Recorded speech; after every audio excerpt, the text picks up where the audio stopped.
ग्रामपंचायत देवळीच्या माध्यमातून आज व्यवसायविषयक प्रशिक्षण घेण्यात आले. या प्रशिक्षणाची सुरुवात फोटोपूजन करून झाली. त्याचबरोबर आलेल्या मान्यवरांचा ग्रामपंचायतच्या माध्यमातून सन्मान करण्यात आला. या प्रशिक्षणामध्ये आपल्याला गावामध्ये आपण जे व्यवसाय करतो त्याच व्यवसायांबद्दल आपण मार्गदर्शक ठेवले होते. ते व्यवसाय कोणते? त्यामध्ये कुक्कुटपालन असेल, शेळीपालन असेल, दुग्ध व्यवसाय. त्याचबरोबर आपली ग्रामपंचायत ही पेसा ग्रामपंचायत आहे. त्यामुळं पेसा कायद्याविषयी जनजागृती ही झाली पाहिजे. म्हणून पेसा कायद्याविषयी इत्थंभूत माहिती सांगण्यासाठी आपण जे तज्ज्ञ असे मार्गदर्शकसुद्धा आणले होते. तर सर्वप्रथम आपण कुक्कुटपालन या व्यवसायासंदर्भात बोलू. तर कुक्कुटपालन या व्यवसायासंदर्भात आपल्याला मार्गदर्शन करण्यासाठी घोलप सर आले होते. त्यांनी असे अतिशय सोप्या भाषेमध्ये सांगितले की हा व्यवसाय कमी पैशामध्ये सुरू केला जाऊ शकतो.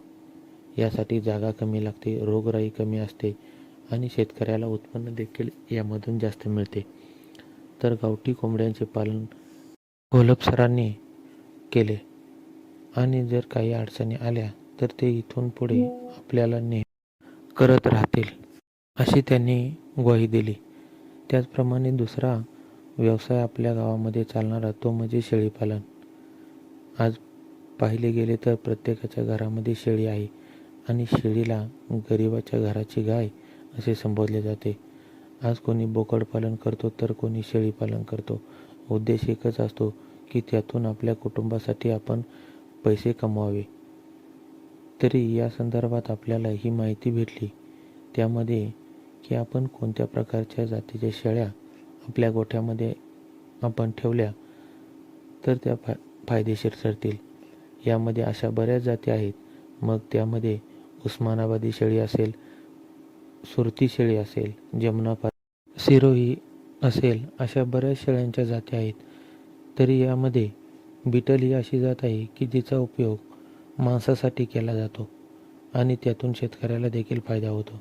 त्याचप्रमाणे शेळ्यांना होणारे रोग, मग त्यामध्ये पाय सुजणे, खुरपाक, मोहपाक याला जे पेंबडे असे म्हणतात, त्याचप्रमाणे पिसू, उवा, निमोनिया, कृमी अशा रोगांविषयी माहिती देण्यात आली व त्यावर उपचार सांगितले.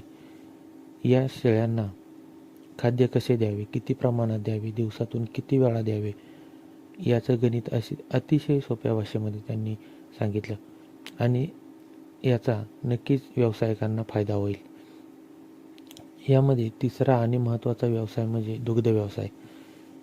या दुग्ध व्यवसायामध्ये मार्गदर्शन करण्यासाठी डॉक्टर सोनवणे, त्याचप्रमाणे हरियाणावरून आलेले सुमित पन्नू, तसेच इंदापूरवरून आलेले शिंदे सर यांनी शेतकऱ्यांना अतिशय चांगली अशी माहिती दिली. त्यामध्ये म्हशींना होणारे आजार व त्यावर करण्यात येणारे उपचार, म्हैस कुठल्या जातीची पाळावी आणि मुर्रा या जातीवर अतिशय छान असे मार्गदर्शन केले. म्हशीची घ्यावयाची काळजी, त्यामध्ये गाभण काळामध्ये घ्यावयाची काळजी, त्यानंतर व्यायल्यामध्ये म्हशीची घ्यावयाची काळजी, तिला सकस आहार भेटला पाहिजे, आहार किती प्रमाणामध्ये दिला पाहिजे, अशा एक ना अनेक मुद्द्यांवर त्यांनी आम्हाला योग्य असं मार्गदर्शन आणि ज्या काही गोष्टी आम्हाला माहीत नव्हत्या त्या सर्व काही त्यांनी आम्हाला स्पष्टपणे सांगितल्या, ज्याचा आम्हा शेतकऱ्यांना खूप असा फायदा झाला. आमचे काही प्रश्न आम्ही त्यांना विचारले, त्यांनीही निसंकोचपणे अशी छान अशी उत्तरं आम्हाला दिली. त्यानंतर पेसा कायद्याविषयी मार्गदर्शन करण्यासाठी बाजारे सर आम्हाला लाभले.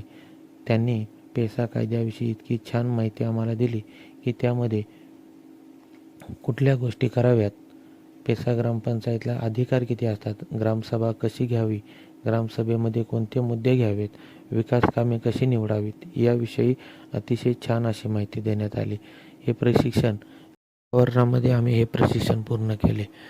यामध्ये आमच्या ग्रामपंचायतचे सर्व पदाधिकारी उपस्थित होते आणि ग्रामपंचायतच्या माध्यमातून झालेले हे प्रशिक्षण खरंच गावातील सर्व तरुण तरुणी आणि ग्रामस्थांच्या उपयोगाचे होते.